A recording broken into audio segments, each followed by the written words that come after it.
materi pada pelajaran sosiologi.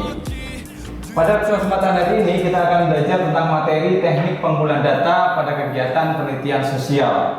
Pada kegiatan penelitian sosial biasanya sering dipakai 4 macam teknik pengumpulan data yang digunakan.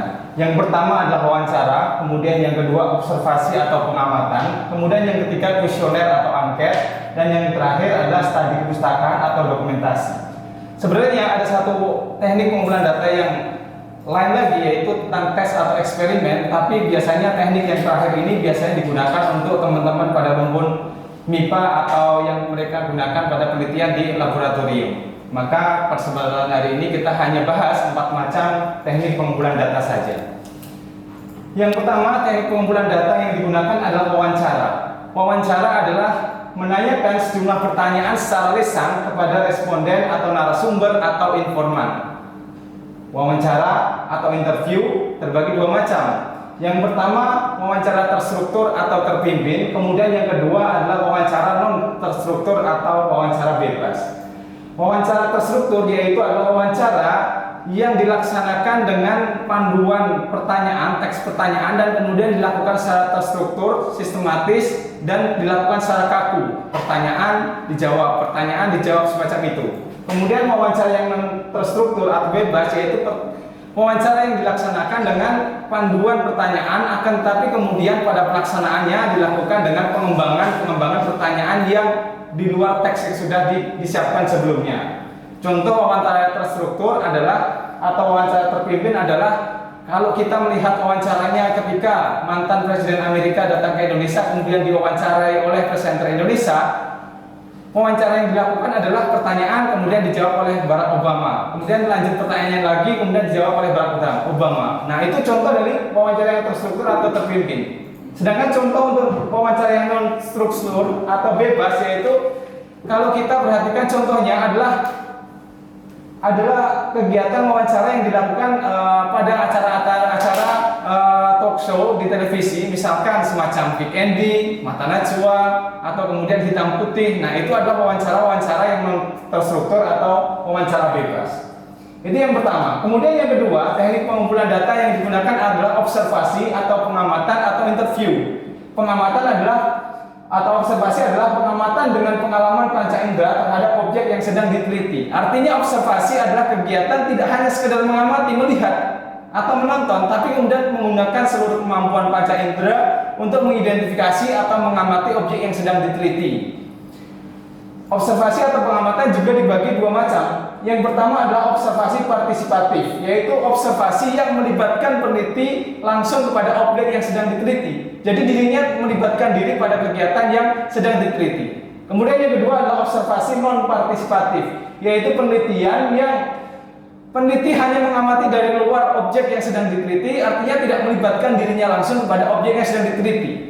Contoh observasi partisipatif adalah misalkan saya seorang peneliti itu sedang meneliti tentang pola kehidupan anak pang gitu. Maka kalau observasi partisipatif, saya melibatkan diri pada kegiatan atau pola hidup mereka. Saya tinggal bersama mereka, pada pagi hari ngapain, siang hari ngapain, malam hari ngapain, saya merubah diri saya larut dalam kehidupan anak pang. Itu observasi partisipatif. Tapi berbeda dengan observasi non partisipatif. Artinya peneliti hanya mengamati saja tapi dari luar objek yang sedang diteliti. Misalkan tadi penelitian contohnya, misalkan penelitian pada pola kehidupan anak pang, maka saya hanya sekedar mengamati saja di luar lingkungan atau objek yang sedang saya teliti tersebut. Jadi mengamati dari kejauhan tanpa kemudian larut dalam kehidupan yang sedang mereka jalani. Itu untuk observasi. Kemudian teknik pengumpulan data yang ketiga adalah angket atau kuesioner. Kalau wawancara tadi adalah menanyakan sejumlah pertanyaan secara lisan, maka angket atau kuesioner adalah teknik pengumpulan data dengan menanyakan sejumlah daftar pertanyaan secara tertulis kepada responden yang sedang dituju. Angket atau kuesioner ada 3 macam. Yang pertama angket tertutup, yaitu pertanyaan yang opsi jawabannya sudah tersedia. Yang kedua adalah angket terbuka, yaitu opsi jawabannya belum tersedia, artinya responden itu kemudian bisa menjawab sekendak hati atau bebas kemudian menjawab apa yang ditanyakan pada kuesioner atau angket. Yang ketiga adalah angket campuran atau semi terbuka, yaitu gabungan antara angket tertutup dan angket yang terbuka.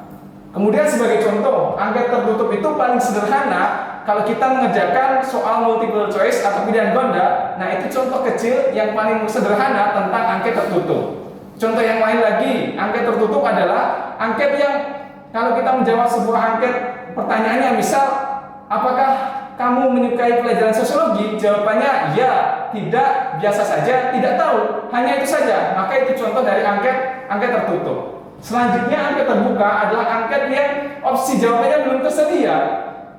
Contoh sederhana, kalau kita menjawab soal esai itu belum ada jawabannya, kita kemudian bisa sekehendak hati menjawab pertanyaan. Nah, itu adalah angket terbuka.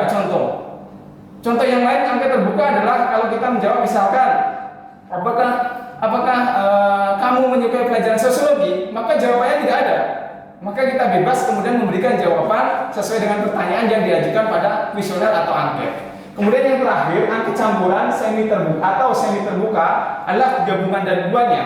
Sebagai contoh adalah angket terbuka itu gabungan dari dua macam angket. Misalkan, apakah kamu menyukai pelajaran sosiologi? Maka ada jawabannya, ya, tidak tahu, atau biasa saja.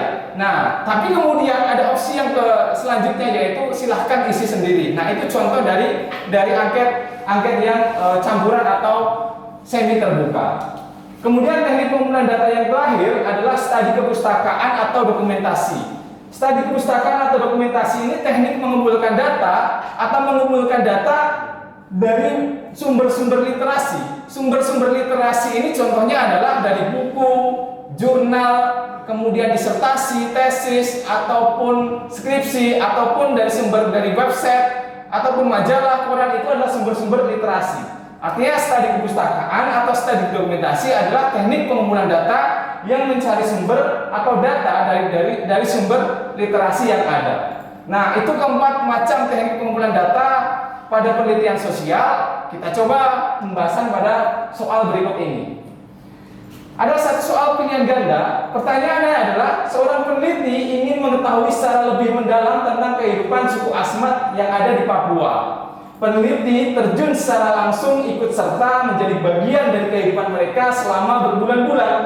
Dengan demikian, dia dapat memperoleh data empirik tentang suku Asmat. Teknik pengumpulan data tersebut adalah, kata kunci dari pertanyaan di sini adalah ini. Peneliti terjun langsung, secara langsung, dan kemudian ikut serta. Berarti melibatkan diri pada objek yang sedang diteliti. Maka jawaban dari pertanyaan ini adalah C atau observasi partisipatif. Observasi pengamatan, partisipatif melibatkan diri pada objek yang sedang diteliti. Nah, demikian pembahasan pada kesempatan hari ini tentang teknik pengumpulan data pada penelitian sosial. Dan pembahasan semacam ini nanti bisa kita bahas pada kesempatan yang lain. Pada kesempatan hari ini itu saja. Sampai ketemu pada kesempatan selanjutnya. Assalamualaikum warahmatullahi wabarakatuh. Head start.